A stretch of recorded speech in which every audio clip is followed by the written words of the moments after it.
Yeah. Daniel said he was going to get knocked out. Yeah. We saw him got knocked out. That's right. Tell him.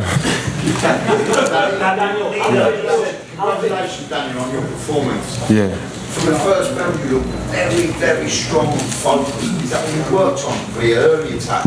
No, it wasn't going to be denied tonight, you know, by any means necessary. Yeah. Daniel, how does it feel to silence the doubters? You know, this was the birth of a megastar, I believe, tonight. Yeah. What do you make of Josh? Close that door. There as well?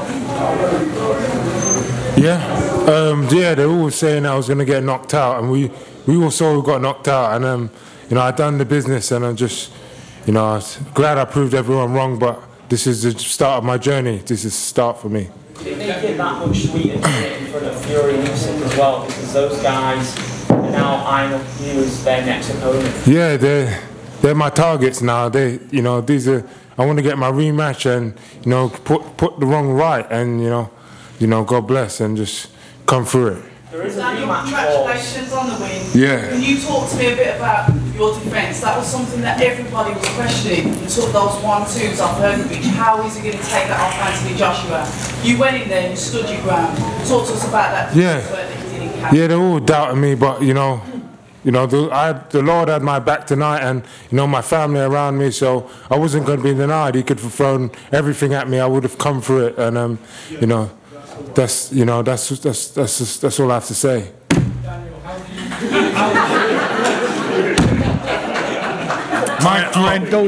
Mic drop.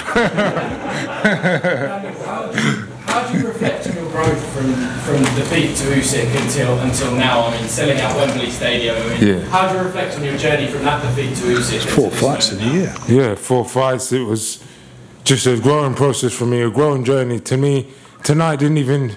It felt almost like a dream tonight in the ring, and I just had to seize the moment. So, you know, I thank my dad, I thank God and my whole family for being around me and just keeping me grounded and, you know, giving me this opportunity, and I took it with both hands tonight.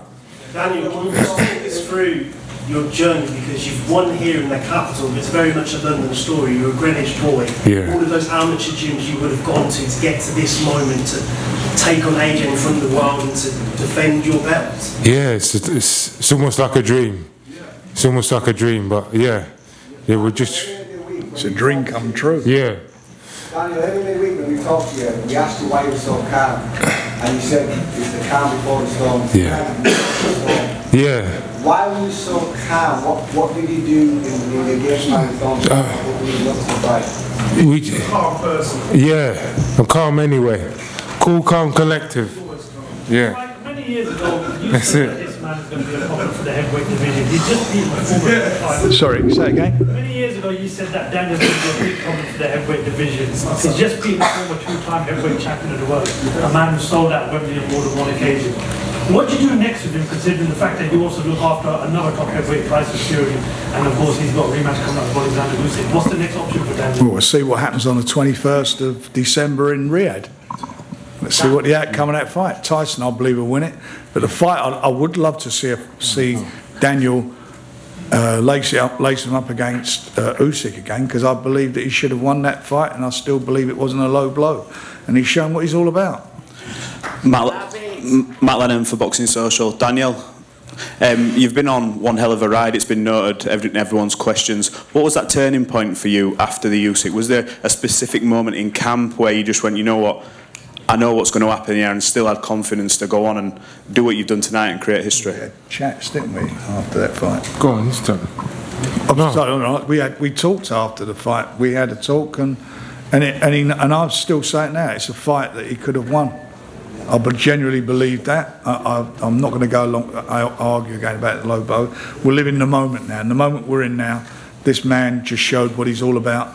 He went in as an underdog, according to a lot of people, big underdog. Most people had written him off. Even in this fight had written him off. And I felt from day one that this was a winnable fight for him. And he went out with a game plan of putting him on the back foot. And as I said at the time, whoever goes on the back foot in this fight, they're going to get beat. And he did that and stamped his authority on the fight from the first round. and it was an exciting fight, and I think it was as a heavyweight fight. It was a shootout at the end because Daniel got clipped. You know, you've got to take your hat off to AJ. He came back and he threw a big punch and caught him, but it became a shootout, and he done him with a counter, and it was our Hagler-Hearns moment. It was so exciting, and as I said, you go in there, and you know, because he's the nation's favourite, they cheered him, cheered AJ going in, but I said they'll cheer him when he comes out, Daniel with a belt, and that's exactly what the crowd did. Daniel, you said before... They know what he is. Sorry, Frank. Daniel, you said before the fight that you needed to win tonight to prove to everyone you were a legitimate and to feel like a legitimate world champion. So has that sunk in that you are now a world champion, and how does it feel? Yeah, definitely. It does. It feels great. I feel like the champ, and you know, I want to keep this belt. Just keep this train running. It's great. Do you still dream of next year perhaps having a shot at undisputed? For sure, yeah. Right that wrong, and get back, and you know, just fulfill my full potential now. Frank, Riyadh season has hosting a huge number of fights, a huge historical fight. One of them it was today. What do you think about it? What do I think? Riyadh season, yes. This fight, the Riyadh season. Yes. I've got to be honest. You know, for all of us, everybody involved in boxing and sport, it's been brilliant. It's not even a year, is it? You know, the first one was last October, which was Tyson, and it's just gone from strength to strength. It's changed the whole dynamic of boxing. It's enabled us to make some fights that we'd never been able to make, and undercards, you know, phenomenal undercards that you know, everybody's enjoyed. And the proof is in the pudding is tonight. And Riyadh season came to London. All this week we've had a great build-up for the fight in iconic London buildings and attractions and sites. It's just been fantastic, and I generally feel that. And I read some of the negative stuff a couple of the leading writers wrote about this, and I find it amazing. Someone always wants to kick it down. You know, this is for our sport. It's just been absolutely brilliant. Daniel, has it sunk in yet? And what does the future look like for you? Yeah, it's sunk in. I knew it was my night tonight. You know, my dad and everyone behind me pushing me on, and it was my night tonight. I wasn't going to be denied, and still. Yeah. Nice. Amazing. Yeah. Frank, you've been involved with boxing. Daniel. Sorry, you've been involved with boxing for a long time. Just talk to me. That's one of the best knockouts I've ever seen, one of the best finishes. Oh, it's phenomenal. I mean, you know, no one's done that to AJ like that, have they? Nobody has done it.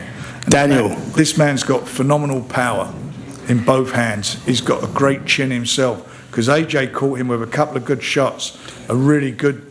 Was it right hand he caught you with? I think it was. He caught him with, and he caught you with a good uppercut. Yeah. He caught him with some great shot, and he took him. He's got a good chin, a very good chin, and he gritted his teeth and came through it and done him with a counter. So for me, it's been. I like to be. You know, we started this journey together, the team. You know, with his dad, his family, and it's coming to fruition. You know, Don's done a fabulous job.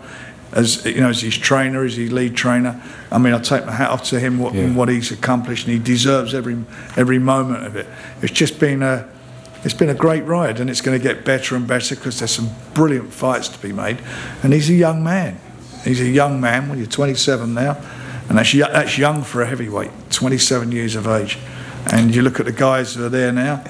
There's some brilliant fights to be made. Some brilliant fights. Daniel, Gunman Boxing. You laid him out like a picnic blanket. Did you know that from your early spars and your infamous spars with Joshua that you were going to be the power puncher in this fight? I just knew tonight that this was my moment. I wasn't going to be denied, and you know, I thank the whole team. I thank my whole family for getting me through this and keeping me mentally strong and, you know, ready on it. And, you know, with you all the way. Yeah, definitely. Right, could you mind if we just do 3 more questions, because he wants to get off and I can see all the family get away. Frank, Antoine on ITV News. Frank, I know you're a historian of boxing. Where will this particular fight weigh up in the annals of time? Where will this fight go? 96,000 people at Wembley. Go and ask them where it was, what their memory is going to be of this. It was a fabulous fight.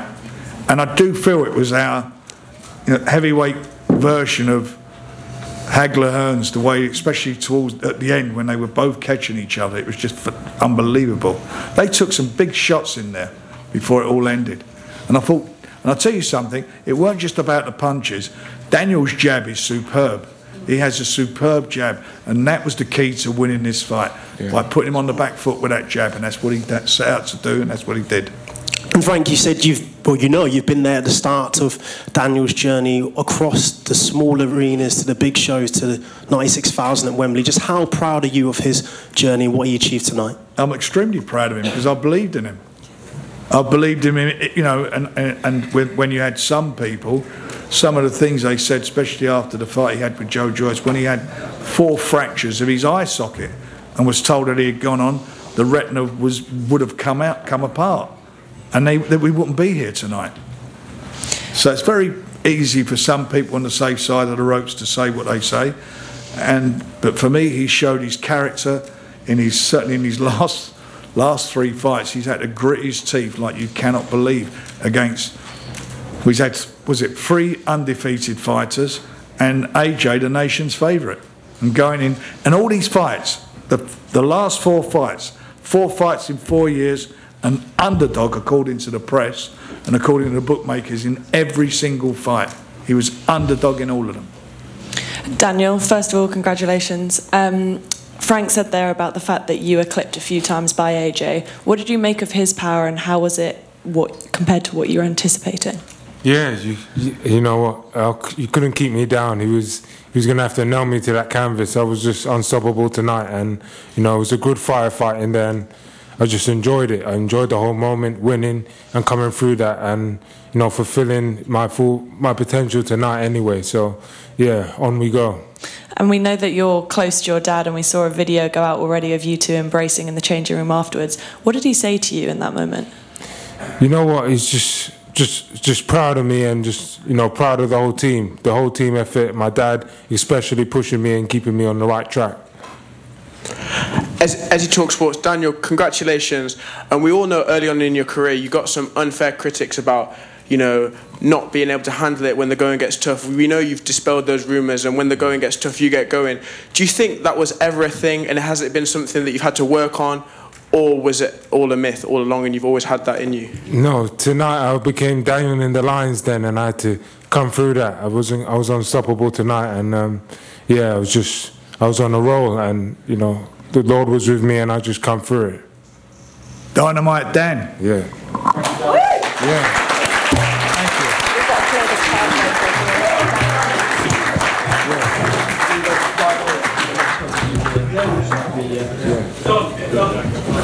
Is to not do a press conference. He wants to do a press conference.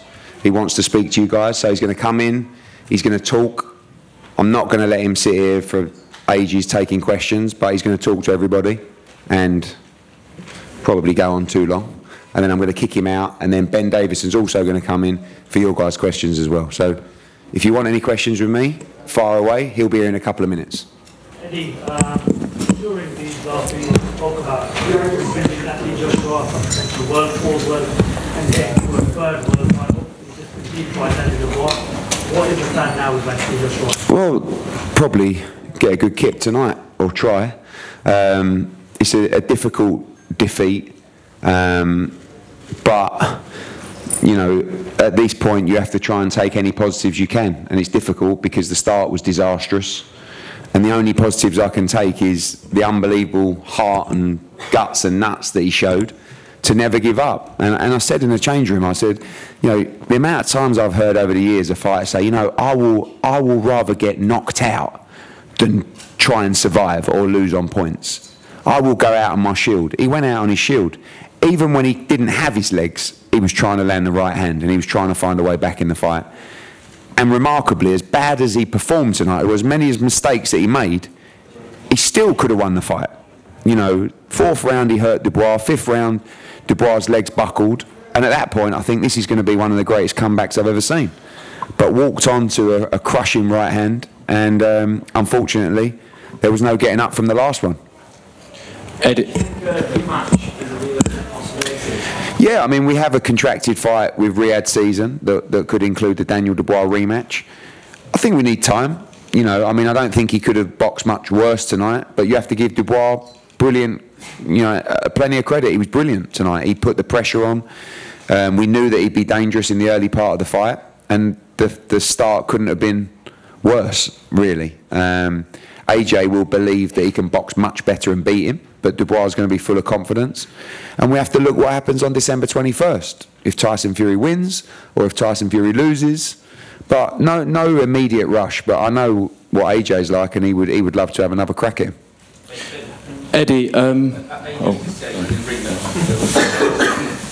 us what the game plan was? Since he's been sort of you, he's been the old AJ, said we're in the ring, but from the first bell, I bet he was a massive, dangerous man. But what was the plan? Why couldn't he implement it? Yeah, we knew Dubois, he returns all the time when you jab, so that was something that we was looking to capitalise on.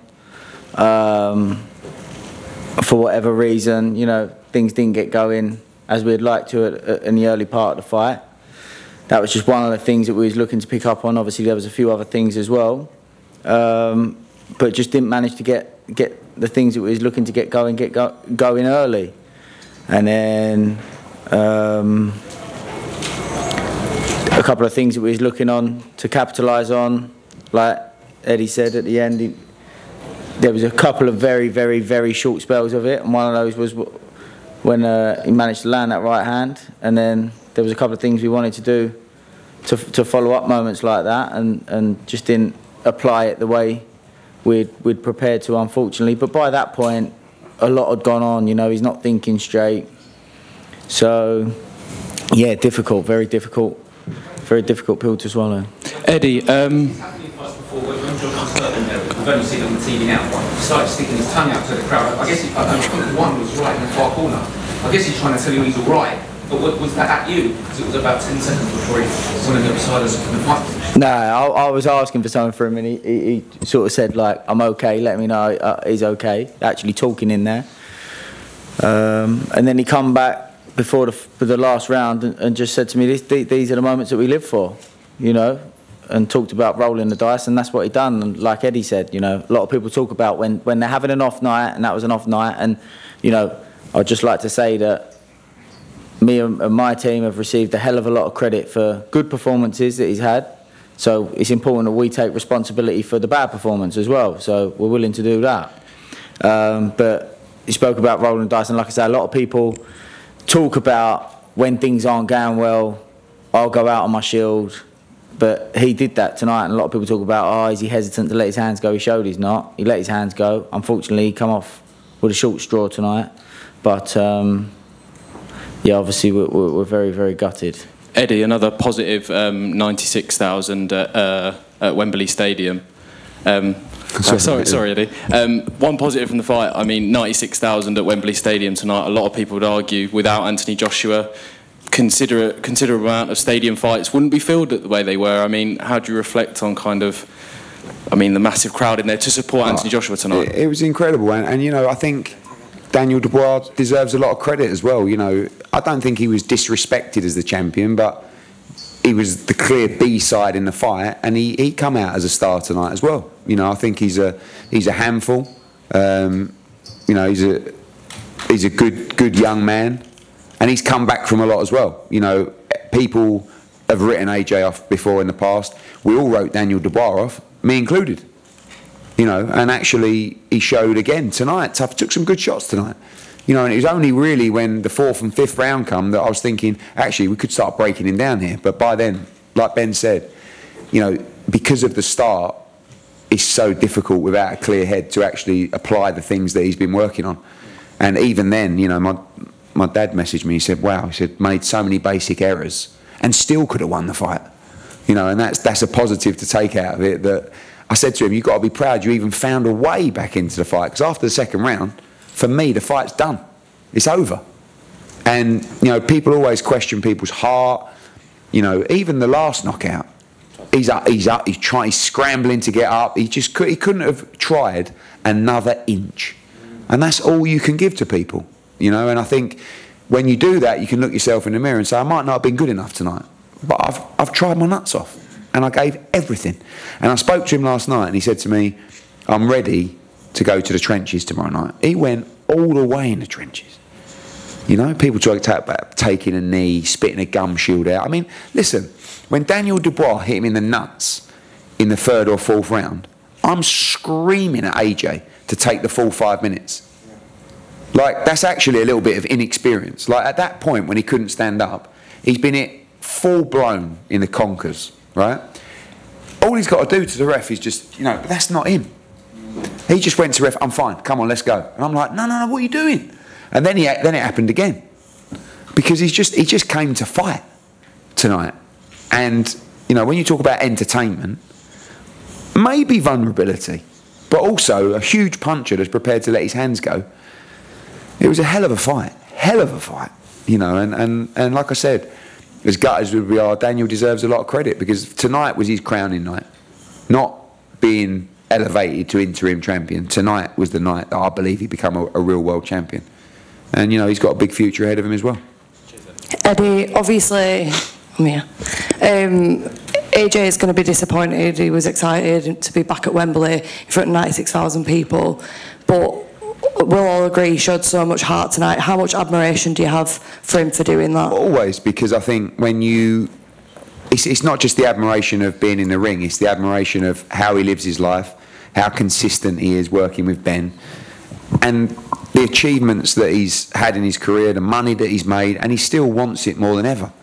And, you know, I think, you know, unless there's something Ben's not telling me or AJ's not telling me, which I know there isn't, camp was good. You know, like, no excuses, well prepared, nice and confident, looked unbelievable in the changing room. I mean, punching so hard, but just had a disastrous start. And unfortunately, against a big, strong puncher, it's hard to recover. And, you know, he nearly did. But the admiration is not just about what he did tonight.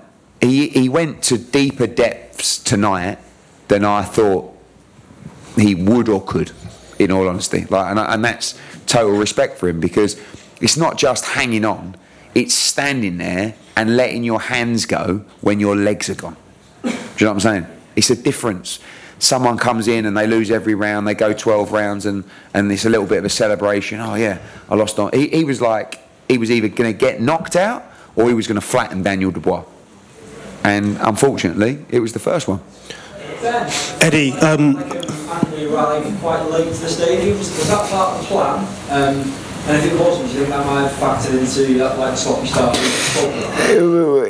There was a bit of traffic and he did turn up slightly later than we would have planned, but being honest, you know, he was very well prepared.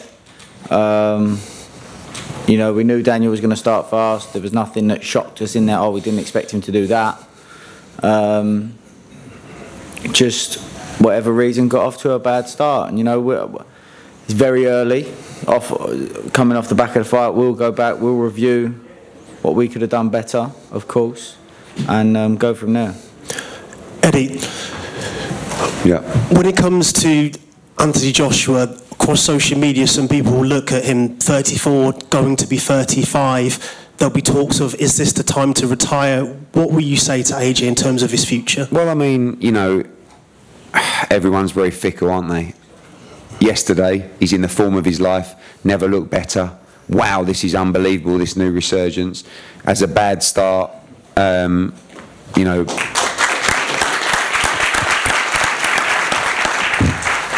Gets dropped, tries to recover his feet and just goes to war, basically, with no legs, and finds a way back into the fight and then walks onto one. So it's heavyweight boxing, and that's the dangers of this fight. We said before, you know, Frank was talking about Hagler Hearns. I mean, you know, it takes a lot of beating that kind of fight, but it was a thriller. And, you know, we just felt that maybe the tide was about to change, but you have to give Daniel credit.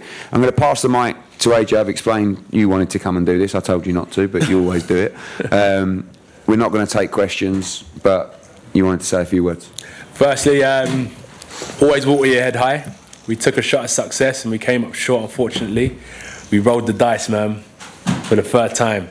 That's 13 world title fights. Not everyone's been successful, but everyone's been fun and entertaining.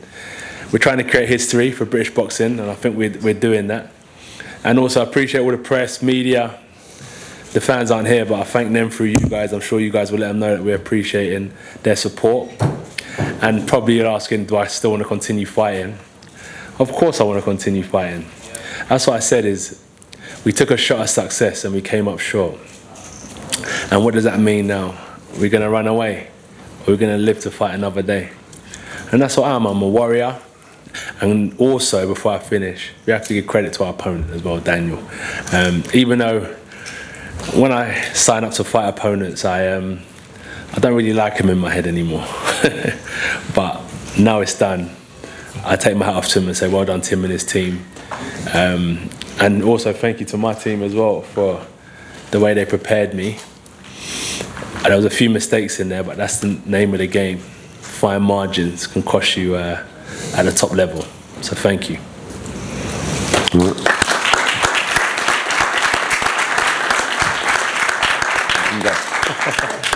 Is that all good? That all good? Yeah. Yeah? Thank you guys again. Much appreciated.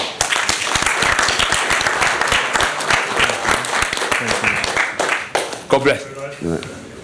I knew he'd want to stay. I told you. Thanks, AJ. Guys, carry on if you... Ben, question to you. If there is a rematch, if you're in his corner for said rematch, what do you think AJ needs to do to try and win back that belt or just beat Daniel? Like I say, we'll have to go back and review it because he knows what he needs to do. There was nothing that Daniel done that shocked us. That we was expecting him to do those things. Preparation did go well. We prepared well. So we'll have to go back and look at that, you know. Of course, now we have that fight to look at. Of course, I already know there's a couple of things that adjustments that could. When situations occur, there's more than one way to skin a cat. So perhaps some of the ways that we was looking to skin that cat, maybe there's some better options of how to try and tackle those scenarios and situations. So yeah, of course, you know, we'll be straight at looking at and reviewing that and looking at what we can do better to help AJ be better. Do you still think it's a winnable fight? Yeah, of course. Like Eddie, look, he got off to a shocking start and still not nearly won the fight, but you know, we're still in the fight after such a bad start. And I'm just very, very proud of what he showed in there after such a bad start against such a young, strong, hungry fighter like Daniel Dubois. A terrible situation to be in. I'm not saying a lot of fighters would quit in a sense of asked to be pulled out, but a lot of fighters wouldn't keep trying to fight the way that AJ did. So I'm just really proud of him for that. Ben, what were you saying to him in between the last couple of rounds? I know would have all been happening so fast. And was there ever a time in your mind when it came across that he might actually be too tough for his own good and you would have to intervene at any stage there? Yeah, of course you have to keep that in mind when a fight's going like that. So it's something that you have to keep in your mind and be aware of. Going into the last round, like I already explained, he come back to the corner. He said, "These are the moments we live for, tough moments." And spoke about rolling the dice. He rolled the dice and hurt Daniel, but was just a little bit reckless in terms of his application right in the final moments. But you know, there was issues that occurred way before that situation, so that wasn't the main issue, but it's just obviously it was the final issue. Eddie, so you've been here before with Anthony, you know, building him back up after defeats, but just it's the manner of the defeat tonight. That's the first time I think we've seen him, like, you know, really hurt at the end of a fight. Would that concern you going forward? I think to be honest with you, it's probably the only time in his whole career I've seen him really hurt. So it's not bad, having won 2 World Heavyweight Championships, 13 World Championship fights, and that's the only time he's really been hurt, to a point where he couldn't get up. Do you know what I mean? Heavyweights get knocked out all the time, and you never want to see a heavyweight get knocked out, but it is the first time in his career he's been properly hurt. So you never want to see it, and you never want to carry on too long, but at the same time, AJ is a heavyweight that doesn't actually have many miles on the clock, in all honesty. And, you know, the moment that Ben comes to me and says, just doesn't look the same fighter anymore. And by the way, AJ is the one that will call that shot before anyone. You know, fighters sometimes need saving from themselves. AJ's a smart guy. He's got a big team of people around him. We all know that we've seen the best AJ over the last year. So, you know, it's difficult to say just because he got chinned tonight, well, that's it, you know. But, of course, he's in the closing chapters of his career. There's no doubt about that. And now, obviously, you know, we have another fight with Riyadh Season and Turki Al-Sheikh.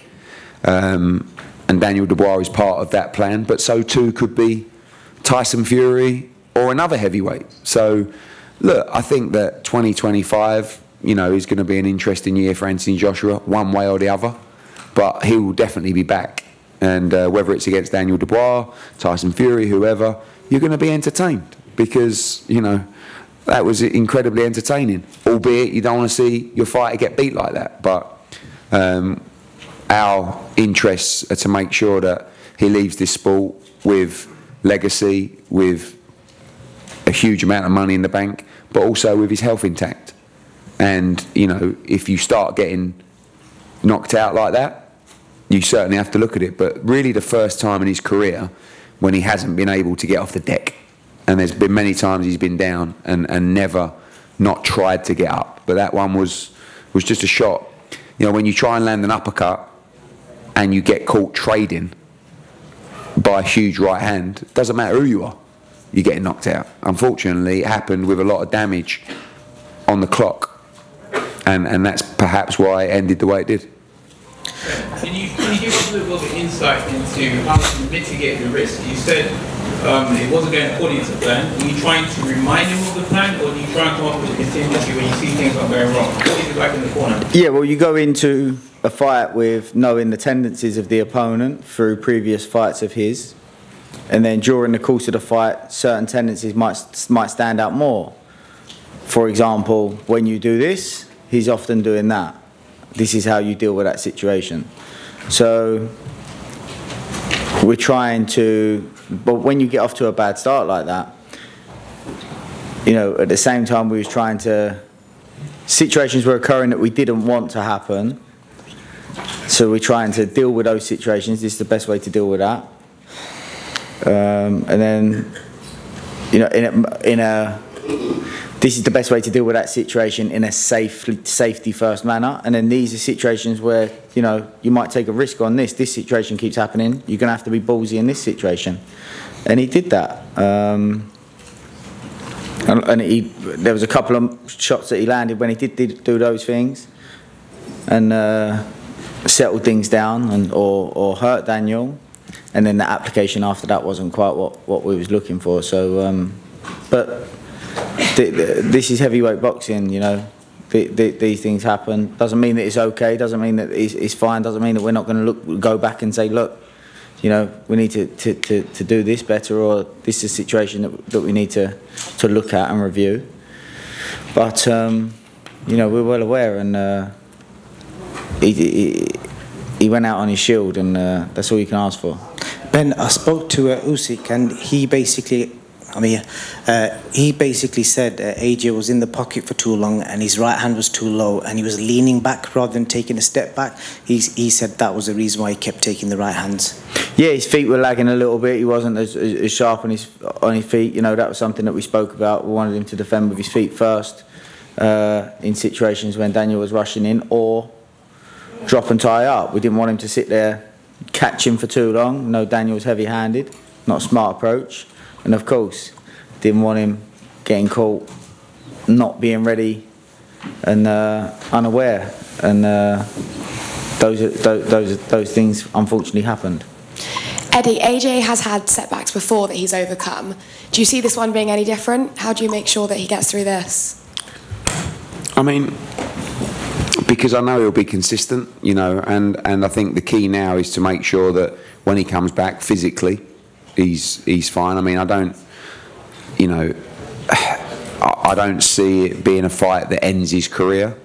But as I said, he's in the final chapter or chapters of the career, and that was a big blow because we fancied winning tonight and then fighting the winner of Fury against Usyk, and we may end up fighting the loser of that fight, maybe if it's Tyson Fury. But you know, you got the Dubois rematch, you got other fights out there. But I think it's really about returning to the gym and having time off and seeing how you come back with Ben. You know, I mean, a lot depends on how you're performing in the gym. And like I say, we've been performing really well in the gym. So no excuses, like we can't sit here and say, oh yeah, we didn't feel great in the gym or we didn't look good. We did, and we fancied it tonight, but we were beaten by the better man. Yeah, thank you. Why we and Fury like the next fight? Is that realistic, or will be maybe a rebuild fight? I mean, look, again, we're a team, so we discuss all of this together. The rebuild, you know, at this stage, I mean, we've rebuilt. We've had 4 good wins. The last 2 look really good. And we got beat tonight, so do we want to go and rebuild with another 2 or 3 fights? I don't think so. But we definitely have to make the right steps. It's a very important decision, the next one, because it could be the end of the road, the next one. You know, and you want to make sure that you're in the right fight at the right time with the right preparation. And if that involves a rebuild fight, maybe we'll look at it. But I don't feel like at this stage in his career he's going to want to go for a training camp for a small fight. He wants to be in the big fights. And I think when he reflects tonight, weirdly, I mean, he's going to be devastated, but there is a little bit of an element that he enjoyed it. Do you know what I mean? Because he kind of said yesterday that he's ready to go to war. And he did go to war. Unfortunately, he come out on the poor end. But he did dig in, you know, and he never stopped trying to win, even, like I said, when he didn't have his legs. Eddie. AJ lost previously, obviously jumped straight back into the rematch. Is it going to be difficult to maybe, not necessarily convince him, but talk to him about the other possibilities because his head body? Yeah, I think he's always, you know, if you look at his 2 defeats, after the fight, the following day, he never wavered from wanting to take the rematch. I mean, to be honest with you, everyone told us not to fight Alexander Usyk, to just vacate the belt. This isn't the first fight. But the plan and the dream was always to be undisputed, and it was a waste of time vacating a belt. The rematch, everyone said to him, don't take the rematch with Alexander Usyk. And he said, I'm taking the rematch. They also told him not to go straight into the Andy Ruiz rematch, and he won every round in that fight. So this is a fight where, you know, you can see online, whew, you don't want to go back into that rematch.